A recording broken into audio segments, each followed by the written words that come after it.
Morning student. Class 8 में अपना history में 6 चैप्टर चल रहा था, बुनकर, लोहा बनाने वाले और फैक्ट्री मालिक। जिस लेसन के माध्यम से हमने भारत की दो महत्वपूर्ण इंडस्ट्रीज, जिसके अंदर हम कपड़ा उद्योग और लोहा उद्योग के बारे में पढ़ रहे थे।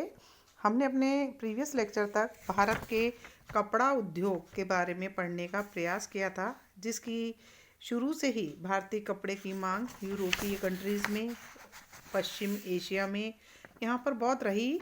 और उसके अंदर जो भारत के पर्टिकुलर जो मलमल थी और हमारे बांधना डिज़ाइंस थी, हमारे चीट के प्रिंट्स थे, इनके बारे में जो विदेशों में बहुत ज़्यादा सूती कपड़ा पसंद किया जा रहा था, जामदानी वर्क का, पटोला वर्क का, उसके बारे में हमने थोड़ा डिस्कशन किया था और उन शब्दों को जानने का प्रयास भी किया था, जिसको विदेशी लोग जब भारत में आए और उन्होंने अपने अपने हिसाब से हमारे कपड़ों को नाम दिया और उन्हीं नामों से वे विदेशों में जाने रहे थे। यूरोपीय बाज़ार में भारतीय कपड़े की क्या स्थिति थी, ये हमने जाना।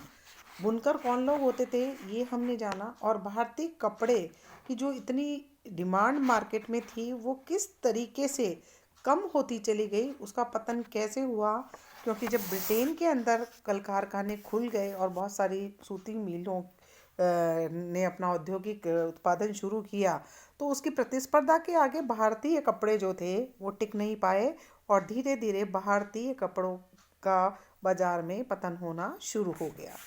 अब आज हम अपने इस लेसन का जो नेक्स्ट पॉइंट है, उसमें हम पढ़ने जा रहे हैं भारत में सूती कपड़ों की मिलों का उदय कैसे हुआ। आप जानते हैं कि सूती जो कपड़ा होता है, उसके लिए सबसे पहले जो कपास होता है उससे सूत बनाया जाता है।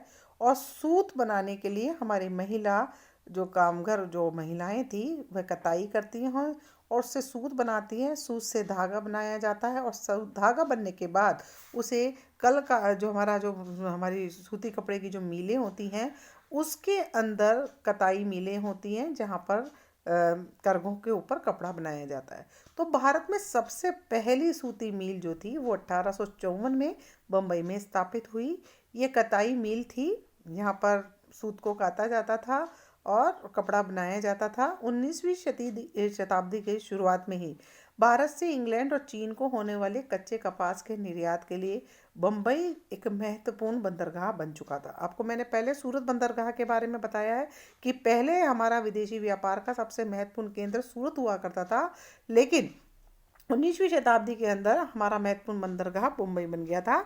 मुंबई पश्चिम भारत की काली मिट्टी वाली उस विशाल पट्टी के निकट था। आपको मैं बताऊं, कपास उगाने के लिए सबसे ज़्यादा महत्वपूर्ण जो मिट्टी होती है वो होती है काली मिट्टी। और यहाँ पर पूरे मैदान जो थे वो काली मिट्टी के थे, जहाँ पर कपास की खेती की जाती थी। और कपास ही सूती वस्त्र का कच्चे माल के रूप में उपयोग होता है। इसीलिए सूती मिलों की स्थापना उस स्थान पर हुई जहाँ पर कपास की खेती ज़्यादा होती थी। तो ये जो काली पट्टी के विशाल मैदान थे, वहाँ पर ही उसके नज़दीक ही सूती मिलों की स्थापना की गई, जहाँ पर उन्हें आसानी से अपने सूत की कताई के लिए कच्चा माल आसानी से मिलने लगा।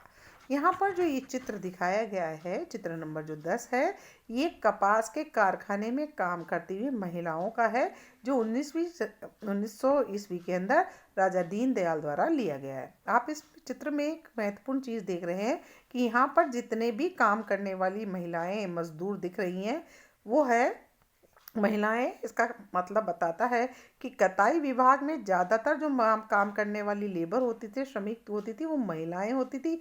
जबकि बुनकर विभाग में काम करने वाले ज़्यादातर क्या हुआ करते थे, पुरुष हुआ करते थे। तो यहाँ पर आपने देखा कि जो कपास का कारखाना है, इसमें महिला मजदूर कताई का कार्य कर रही हैं। ठीक है, अब हम चलते हैं आगे। जब 19वीं शताब्दी जब आई, तो आते आते मुंबई के अंदर लगभग 84 कपड़े मिलें चालू हो चुकी थी और उन्हें बहुत सारी मिलें पारसी किसने खोली थी, उनको खोला था पारसी और गुजराती व्यवसायियों ने, जो कि चीन से अपना व्यापार करके बहुत सारा पैसा कमा चुके थे। यानी मेन जो वहाँ पर कपड़ा मिले थी वो पारसी और गुजराती व्यक्तियों की थी, जिनके पास चीन से व्यापार करके बहुत सारा पैसा प्राप्त किया जा चुका था। इस दौरान दूसरे शहरों में भी कई कारखाने खोले गए। अहमदाबाद में पहला कारखाना 1861 ईस्वी में खोला गया। वह अगले ही साल संयुक्त प्रांत स्थित कानपुर के अंदर भी एक कारखाना और खुल गया। सूती कपड़ा मिलों की बढ़ती हुई संख्या के कारण वहाँ पर जब जैसे जैसे कारखाने खुलते हैं, नई नई मिलें लगती हैं, फैक्ट्रियाँ खुलती है, तो उसमें काम करने वाले कारीगरों की भी आवश्यकता होती है। तो यही कारण था कि जब सूती कपड़ों की मिलों की संख्या बढ़ने लगी तो मजदूरों की मांग भी बढ़ने लगी, क्योंकि इसमें कार्य करने वाले मजदूर उन्हें चाहिए। तो हमारे भारत के बहुत गरीब काश्तकार हजारों की संख्या में दस्तकार, खेतीहर काम करने वाले कारखानों में काम करने के लिए अपने गांवों को छोड़कर शहर की ओर पलायित होने लगे, अर्थात अपनी आजीविका चलाने के लिए, अपने लिए काम ढूंढने के लिए जहां पर डिमांड थी उस दिशा के अंदर जाने लगे। पिछले कुछ दशकों के दौरान भारतीय कपड़ों को बहुत सारी समस्याओं से जूझना पड़ा। देखिए, आपको मैं बताऊं, कोई भी इंडस्ट्री लगती है तो समस्याएं सब जगह आती है। तो कुछ प्रारंभिक के जो हमारे साल थे उनके अंदर भारतीय कपड़ा के जो कारखाने खोले गए, उन्हें भी हमें बड़ी समस्याओं का सामना करना। सबसे महत्वपूर्ण समस्या तो सबसे पहले यही कि इस उद्योग को, यानी इस कपड़ा उद्योग को, ब्रिटेन में आप सभी जानते हैं कि वहाँ पर अच्छी टेक्नोलॉजी से बहुत सस्ते दामों में अच्छे किस्म के कपड़े बनाए जा रहे थे, और भारत के उद्योग को ब्रिटेन के सस्ते कपड़ों से सबसे महत्वपूर्ण प्रतिस्पर्धा यानी मुकाबले का सामना करना पड़ रहा था। दूसरी चीज़ थी कि ज़्यादातर देशों की सरकार थी, उन्होंने क्या कर रखा था कि किसी भी देश से हम कोई भी कपड़ा आयात करते हैं तो आयात पर भारी सीमा शुल्क लगा रखा था। और इससे क्या हो रहा था कि दूसरे देश की चीज़ तो हमारे देश में आएगी नहीं। मतलब जिस भी देश ने आयात पर शुल्क लगाया है तो आपको चीज़ लाने के लिए क्या होगा, बहुत पैसा इन्वेस्ट करना पड़ेगा, तो आप उस चीज़ को नहीं खरीदोगे। तो ऐसी स्थिति में क्या होता था कि उस देश में जो कारखाने लगे हुए थे उसको औद्योगिकरण को बढ़ावा मिलता है, यानी वह अपने ही देश के औद्योगिकरण को बढ़ावा देते हैं। कैसे? आयातित वस्तुओं के सीमा शुल्क। तो भारत का कपड़ा जो इंग्लैंड जाता था वो लोग नहीं खरीद पाते थे, क्योंकि उस पर सीमा शुल्क ज़्यादा लगा रखा था। तो इंग्लैंड के कल कारखाने क्या होने लगे, फूलने फलने लगे। इससे क्या हुई, प्रतिस्पर्धा उनके देश के जो कारखाने थी उनकी कम हो गई, और संबंधित देश के अंदर नए नए कल कारखाने खुलने लगे और उनको संरक्षण मिलने लगा। परंतु औपनिवेशिक भारतीय सरकार ने स्थानीय उद्योगों को आमतौर पर इस तरह की कोई भी सुरक्षा हमारे यहाँ नहीं दी गई। लिहाजा भारत के जो औद्योगिक सूती जो उत्पादन करने वाली जो उत्पादन था उसकी वो ज़्यादा फलने फूलने नहीं लगी।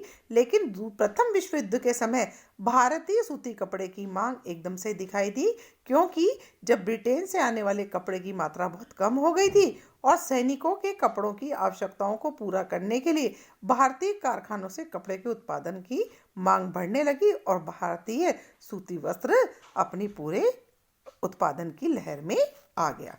तो बच्चों, यहाँ तक हमने आज पढ़ा भारतीय कपड़ों के भारत के अंदर किस प्रकार से सूती मील का उदय हुआ।